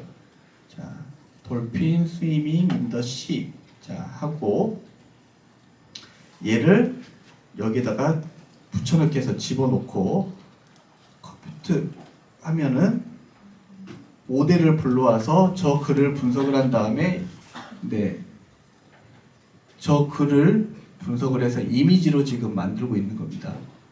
생각보다 시간이 조금 걸릴 수도 있고요. 자, 여기 사이트가 가끔 가다가 동작을 안 할 때도 있습니다. 그럴 때 또 방법을 알려드릴게요. 자, 이렇게 조금 기다려 보면은, 자, 생각보다 시간이 살짝 걸릴 수 있어요.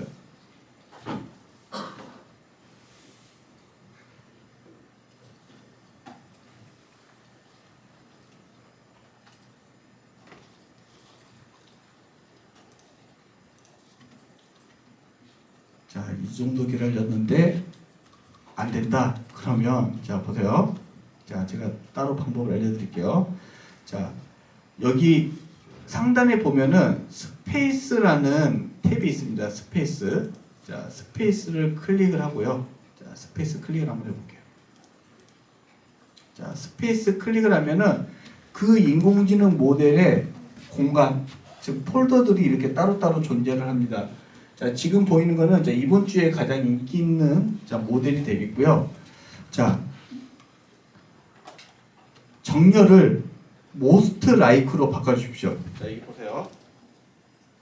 자, 여기 정렬을 most like 바꿔주세요. 자, 그러면 이 허깅 페이스에서 가장 인기 있는 자, 모델들이 이렇게 최근에 인기 있는 자, 모델이 순서대로 나오는 거 볼 수 있고, 방금 전에 저희가 해봤던 이 스테이블 디퓨전 2-1이 있습니다. 얘를 클릭할게요.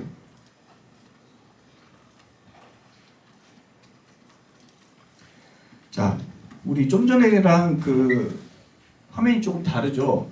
자, 스테이블 디퓨전은 텍스트를 집어넣어서 이미지를 만드는 겁니다. 그래서 여기에다가 다시 제가 아까 이런 거를 그려줘 했던 거를 그대로 붙여넣기 하도록 하겠습니다. 네, 그리고 제너레이트 이미지.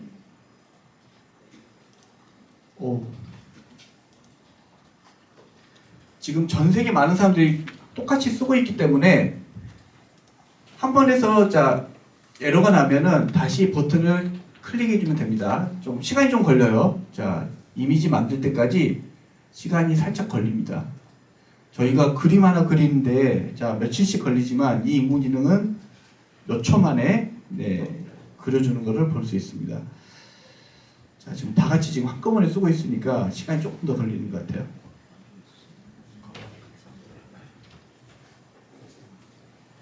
자, 무작정 기다리는 수밖에 없습니다. 시간이 지금 62초, 이제 1분 정도 걸리네요. 결과 나오신 분이 있어요? 아직 안 나왔나요? 네, 조금 제가 기다릴게요. 같이 지금 동시에 확 쓰니까 더 속도가 떨어지는 것 같아요. 어때요?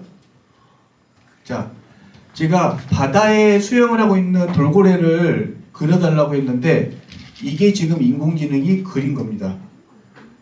실제 이 세상에는 존재하지 않는 그림인데 방금 만든 거예요.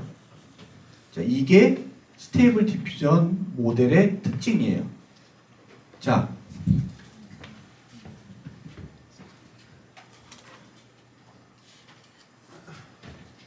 굉장하죠? 자, 만약에 제가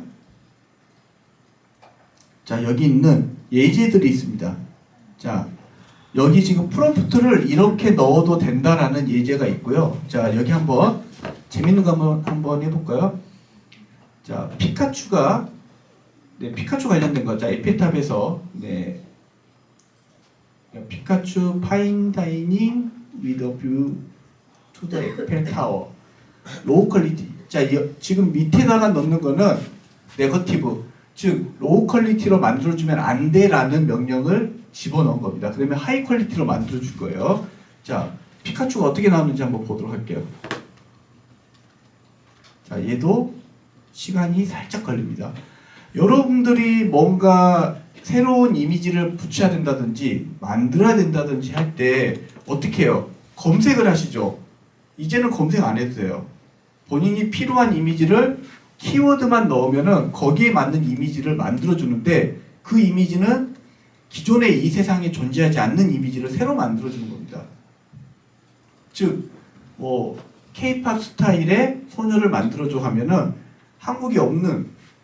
한국인인데 한국에 없는 그런 예쁜 얼굴의 소녀를 만들어줍니다. 자, 어떻게 피카츄가 나오는지 한번 보도록 할게요.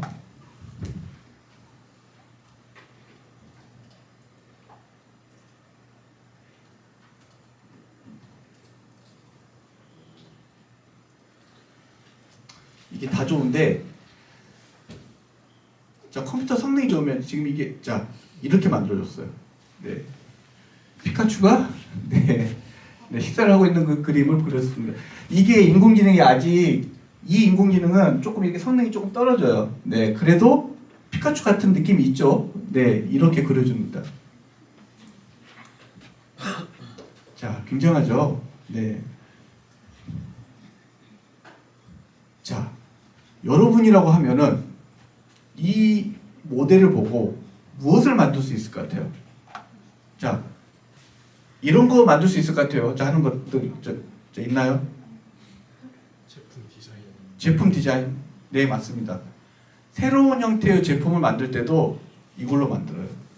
자, 우리 아까 게임 좋아한다는 친구 있죠? 게임. 자, 이거 어디다 활용할 수 있을 것 같아요? 저는 노벨 AI도 써봤는데 네, 그림 디자이너들이 밑그림을 미리 그렇죠.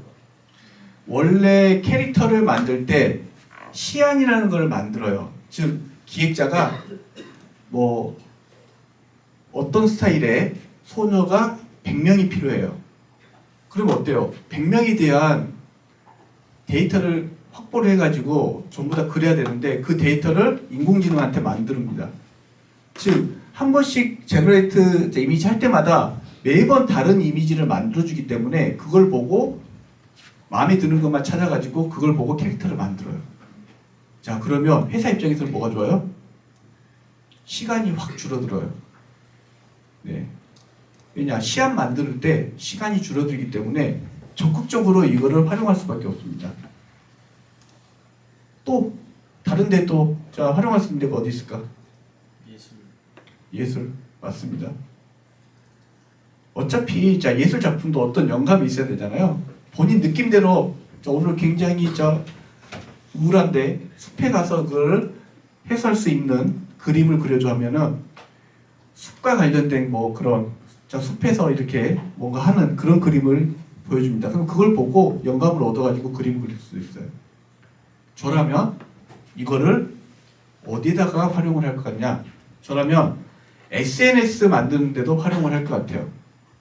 왜냐면 자기가 사진 올리는데 되게 조금 부끄럽잖아요. 그쵸? 근데 내가 글을 적으면 그 글의 내용을 파악을 해가지고 자동으로 저렇게 이미지를 만들어서 SNS에다 붙여준다.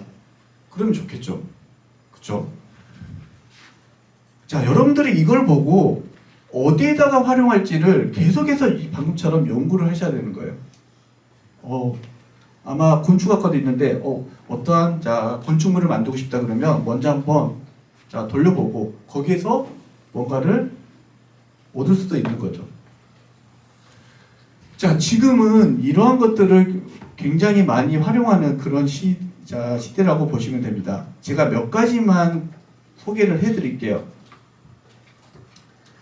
이 달리라고 하는 것도 마찬가지로 이 스테이블 디퓨전 모델하고 거의 비슷합니다. 여기다가 프롬프트를 집어넣고 자 똑같이 프롬프트를 한번 집어넣어 볼게요. 자, 돌핀 아까 바다에서 수영하고 있는 돌핀을 그려라. 달리는 어떻게 그리는지 보여드리도록 하겠습니다.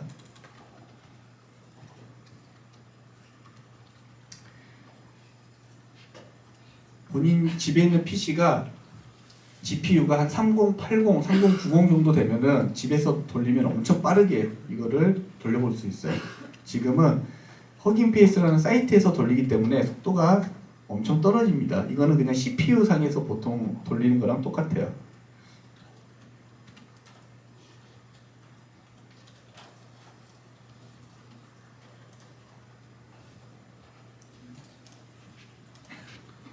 자, 중간에 안 들어가면 포기할게요. 네, 시간 관계상. 자, 이것도 여기 됐네요. 어때요? 방금 전에 인공지능 모델하고는 조금 다르죠. 얘는 성능이 조금 더 떨어져요.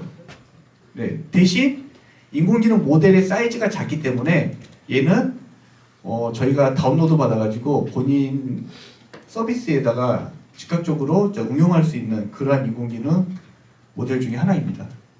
그래도 나름대로 비슷하게 그려주기는 하죠. 네. 자, 그 다음에 또 다른 모델을 소개를 한번 해드릴게요. 자, 여기 혹시 사운드, 음악 관련된 전공 있어요? 자, 없으시네.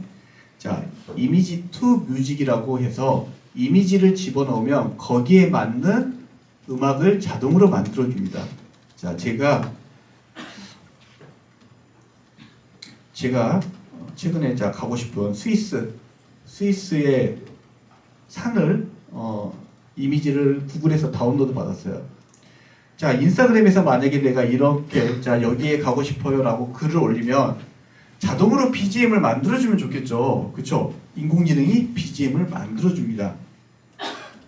자, 실행을 시키면요. 인공지능은 여기 사진 안에 지금 어떠한 오브젝트가 들어있는지를 먼저 찾습니다. 그래서 저기 보면 뭐 산이랑 호수랑 뭐 풀이랑 이런 게 있다라고 찾아내요. 이게 인공지능 모델 중에서 클립이라는 모델이 있습니다. 그래서 이미지를 보고 거기에 있는 오브젝트들을 찾아내는 거고요. 시간이 사운드 하나 만드는데 대략 한 1분 정도 걸립니다. 아마 작곡하는 것보다는 시간이 훨씬 더 작게 걸리겠죠. 네.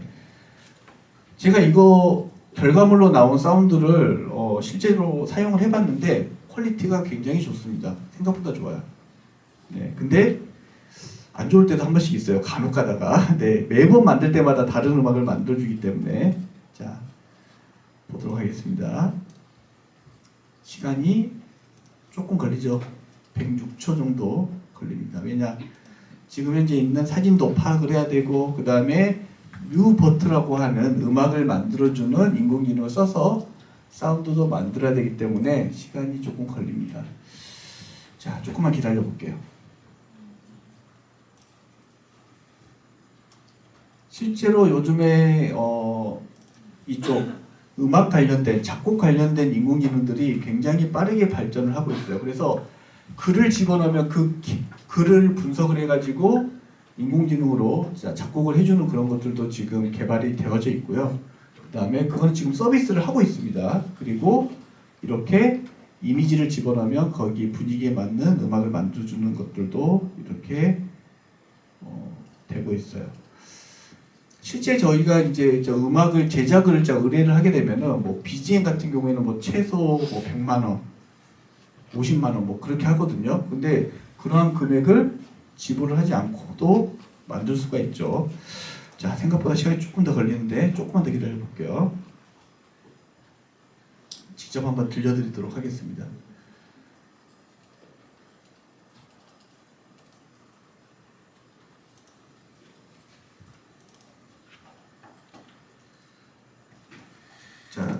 이 속도 문제는 자 됐어요.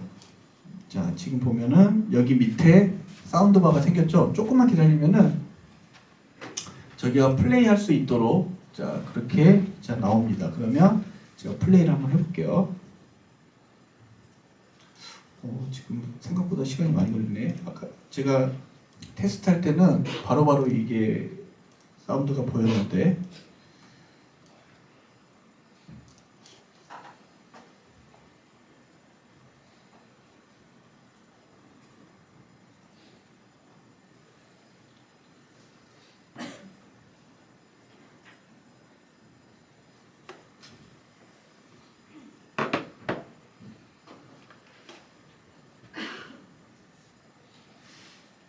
제 인터넷이 조금 늦어서 그럴 수도 있을 것 같아요. 와이파이가 네. 자 그러면 이거는 잠깐 돌려놓고 다시 허깅 페이스로 다시 들어가 볼게요.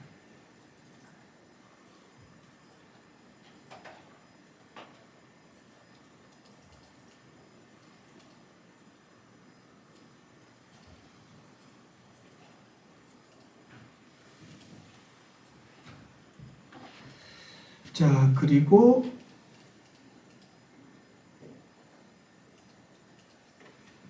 또 소개해드릴 만한 게 여기 자 V2Nify라고 있어요. 맨 밑에서 여기 자 두 번째 줄에 자 V2Nify 같은 경우에는 인공지능으로 사진을 바꿔주는 네, 그러한 모델이 되겠습니다. 아마 여러분들 휴대폰 앱에 보시면은 본인 사진 올리면은 그거를 뭐 디즈니 캐릭터로 바꿔준다든지 뭐 이런 것들 있잖아요. 이런 인공지능 모델이 다 여기 있는 모델을 써가지고 그렇게 바꿔주신다고 보시면 될 것 같아요. 그래서 인풋으로 뭐 이런 데이터를 넣으면 아웃풋으로 저런 인공지능 모델이 나오게 됩니다. 그러면 본인의 캐릭터를 이렇게 디즈니 주인공처럼 마음대로 바꿀 수가 있는 거죠. 제가 다시 한번 돌려야 되겠다. 자, 잠시만요. 자, 그래서 V2Nify라는 것도 있고, 자, 그 다음에 제가 또 소개를 해드릴 게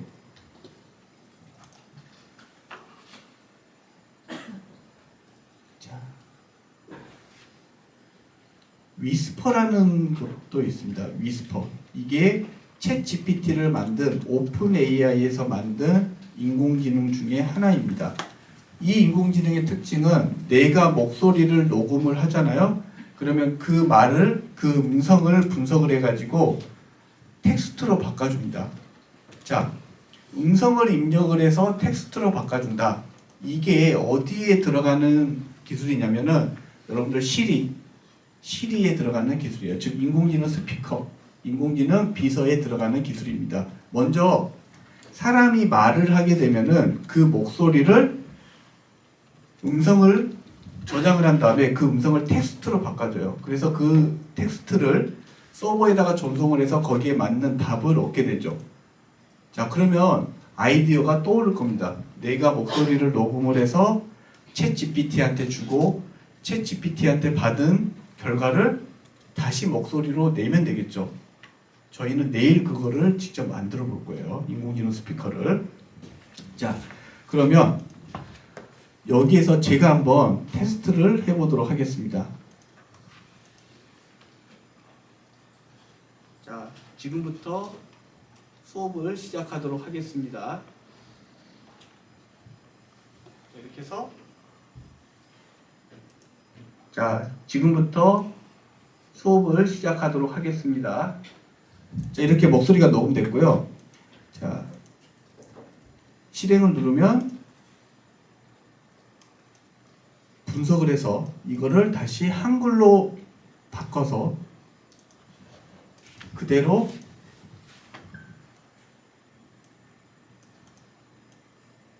어때요? 정확하게 분석이 되죠? 자, 이런 것도 활용을 많이 할 수 있겠죠.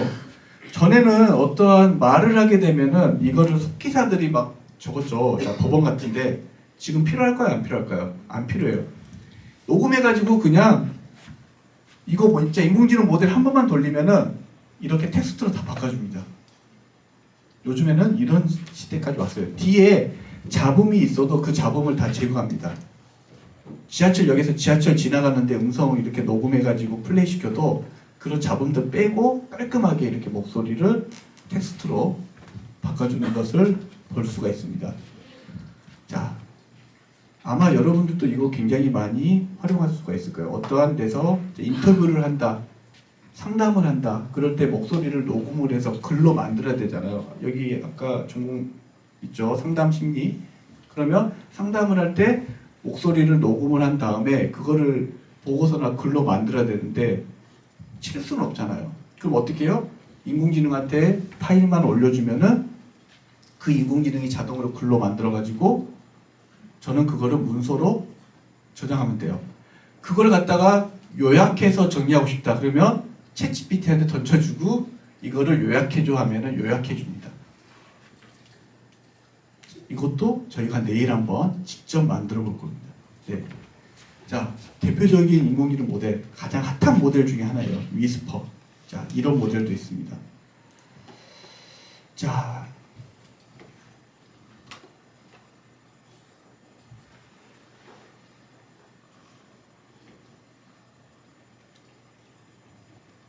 그 다음에 이런 것도 있어요. 자, 이미지 믹서라고 하는 건데 여러 개의 이미지를 하나로 묶어가지고 결합해 주는 거예요. 자, 지금 이런 사진을 데이터로 줬더니 오른쪽과 같은 이미지를 만들어 주는 것을 볼 수 있습니다. 자, 그래서 여기 지금 샘플로 있는데 샘플로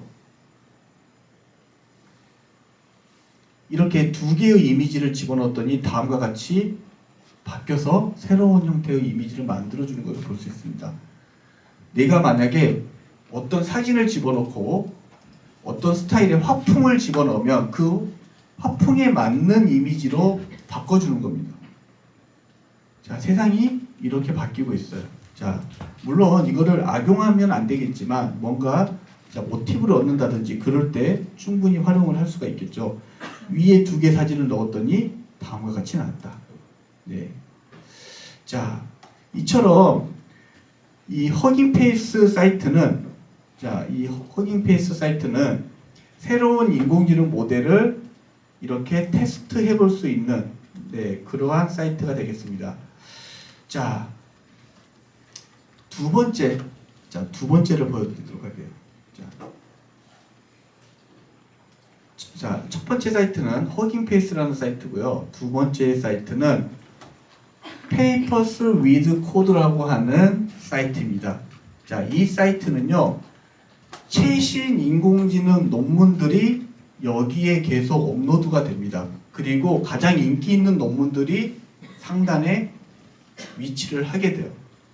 저는 아침마다 여기 사이트 들어가서 최신 인공지능 논문들을 찾아봅니다.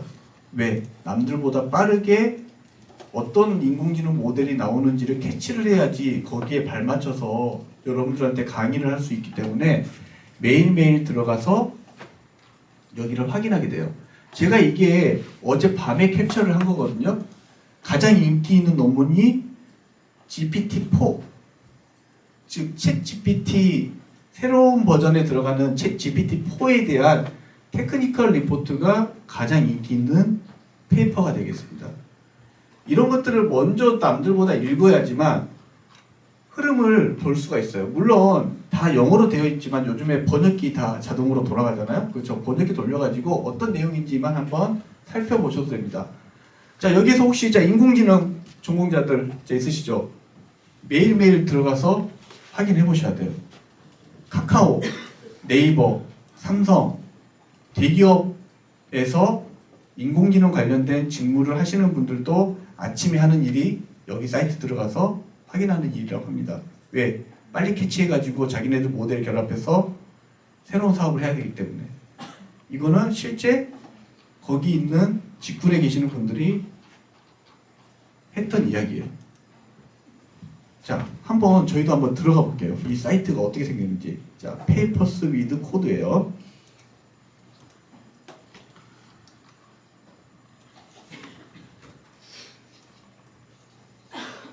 자, 페이퍼스 위드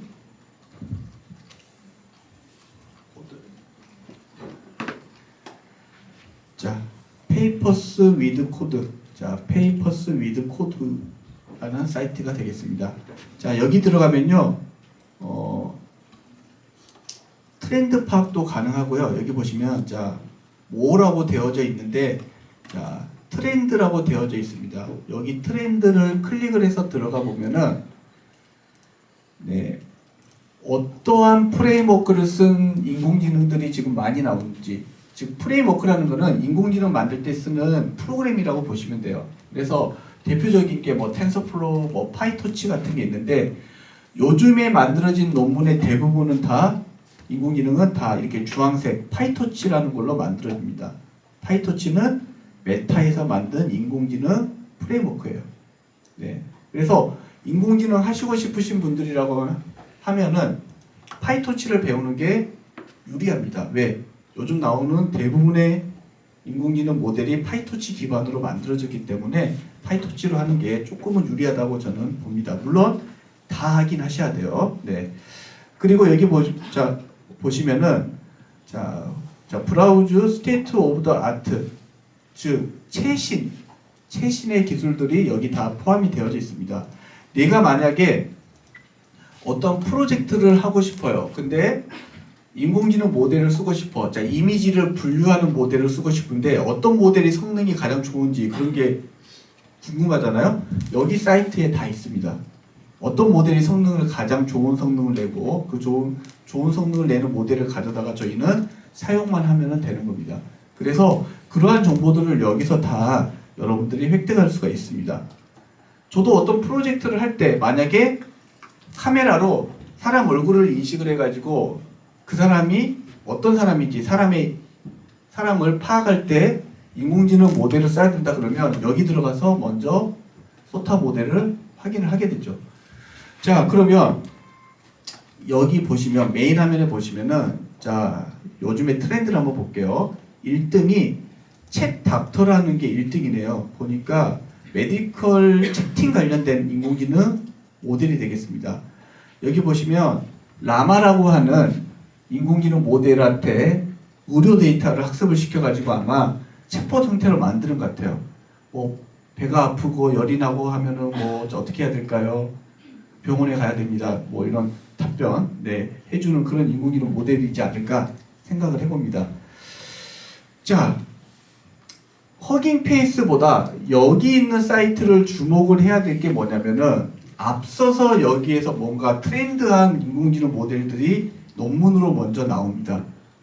작년까지만 해도 텍스트를 가지고 2D로 만드는 게 인공지능의 좀 핵심이라고 했다라고 하면은 올해부터는 이걸 가지고 3D 모델링을 만든다든지 아니면은 비디오로 만든다든지 이러한 인공지능 모델이 인기를 끌고 있다는 걸 볼 수가 있습니다.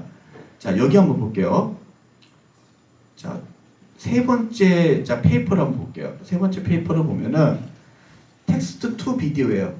즉 텍스트를 입력을 하면은 비디오로 만들어주는 그러한 인공지능 모델이다라고 볼 수 있고요. 전 세계 인공지능 개발자들이 지금 세 번째로 많이 본 것 중에 하나예요. 자, 이거를 테스트를 해보려면 좋은 게 뭐냐면 코드가 다 공개가 돼요. 여기 보시면 코드가 공개가 되고요. 자, 여기 보시면 오피셜이라고 되어져 있는 부분에 보시면은 스페이스가 있는데 방금 전에 봤던 허깅 페이스로 바로 이동을 해줍니다. 자, 여기 보시면 자, 스페이스라고 되어져 있죠. 이걸 클릭을 하시면요. 이렇게 허깅 페이스로 이동을 해주는 걸 볼 수 있습니다. 자, 밑에 이그젠플로 있는 예제를 한번 프롬프트를 한번 넣어 볼게요. 자, 큐트 캣 워킹 온 글래스, 즉 예쁜 고양이가 잔디를 걷고 있는 영상을 만들어줘 라고 했고 런 한번 해볼게요.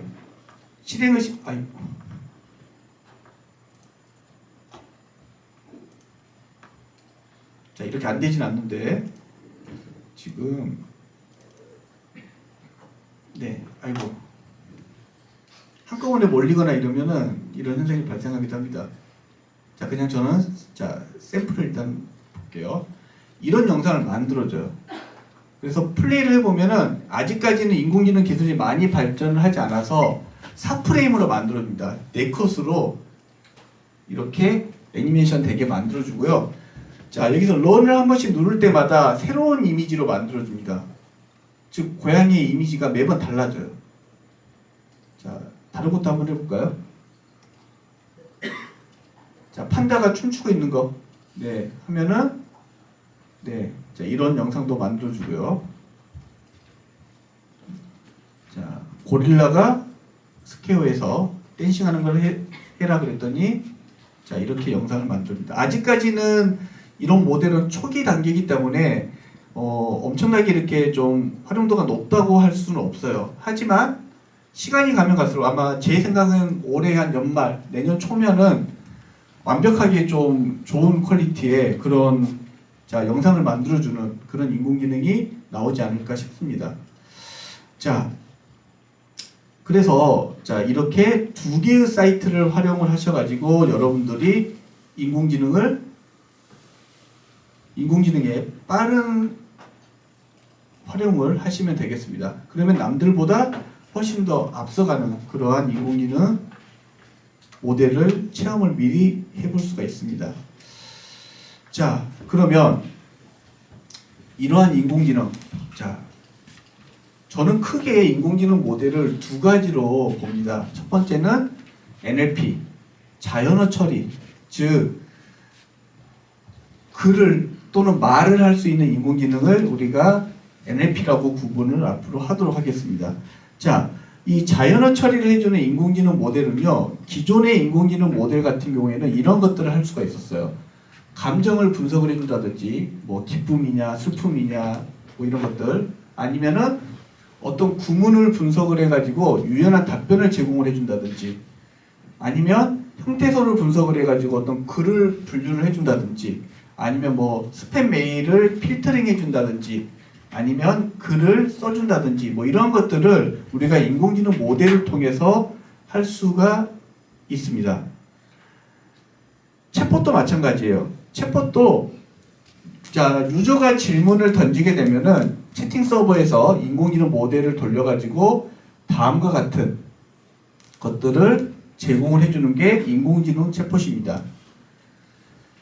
자, 마찬가지로 TTS라고 하는 즉 글자를 음성으로 변환해주는 기능을 써가지고 저렇게 캐릭터가 인공지능 캐릭터가 말을 하게끔 한다든지 뭐 이런 것들도 충분히 가능합니다.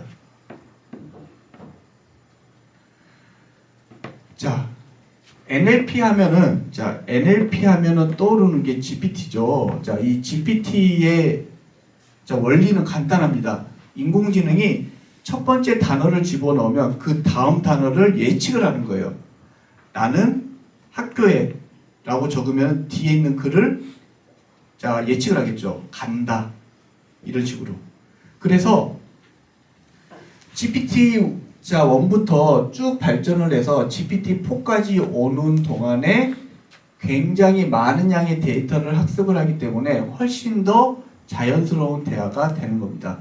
자, 저기 적었듯이 이러한 초거대 인공지능 모델 같은 경우에는 학습 비용이 굉장히 많이 들어가게 된다. 그래서 남들이 만들어 놓은 좋은 회사가 만들어 놓은 인공지능 모델을 가져다가 쓸 수밖에 없는데 자, 여기에서 발생하는 문제가 무엇이냐? GPT-2까지는 여러분들 PC에서 어느 정도 실행이 가능합니다.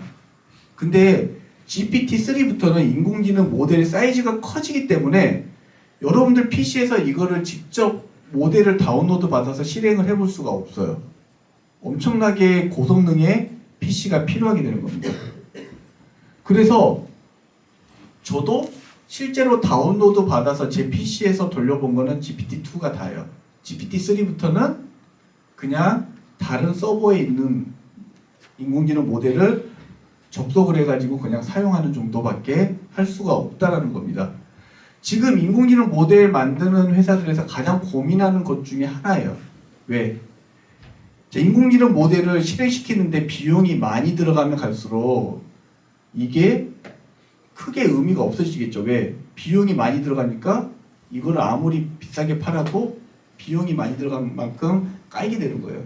그래서 최근에는 어떻게 하면 인공지능 모델을 작게 만들어서 작은 성능, 좀 성능이 낮은 PC에서도 돌아가게 할까? 즉 인공지능 모델의 최적화 부분에 대해서 요즘에는 굉장히 신경을 많이 쓰게 됩니다. 그래서 자, 제가 GPT-2의 성능을 한번 테스트를 한번 해보도록 하겠습니다. 자, 여기 허깅페이스에 SKT에서 자기네들 데이터를 가지고 GPT-2 모델에 학습을 시켜가지고 만든 코GPT-2라는 모델을 한번 돌려보도록 할게요. 자,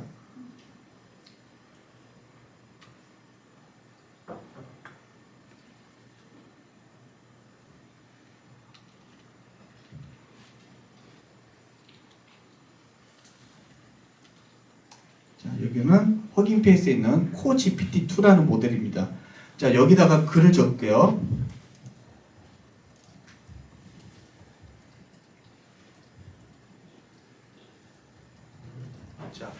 자, 나는 오늘 기분이 좋아. 무엇을까지만 놓고 클릭을 했어요. 자, 클릭을 했더니 클릭을 하면요, 자동으로 글을 만들어주는 게 GPT의 특징이에요. 어떻게 만들어주는지 봅시다.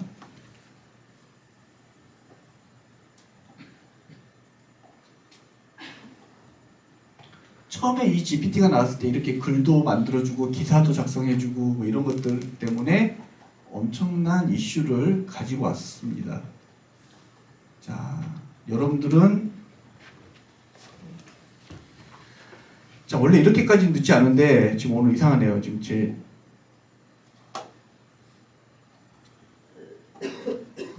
자, 이렇게 자동으로 글을 뒤에를 만들어줘요.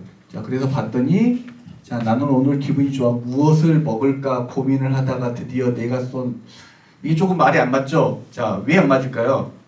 인공지능은 데이터 기반으로 움직이기 때문에 이 글이 맞다 틀리다, 좋다 나쁘다를 판단을 안 합니다. 그냥 데이터 기반으로 그냥 던져주기만 해요. 자, 그래서 저런 형태로밖에 안 나왔습니다. 이게 GPT-2 모델의 성능이에요. 자, 그런데 아이고, 시간이 많이 드는데요. 자, 조금만 빨리 할게요. 자,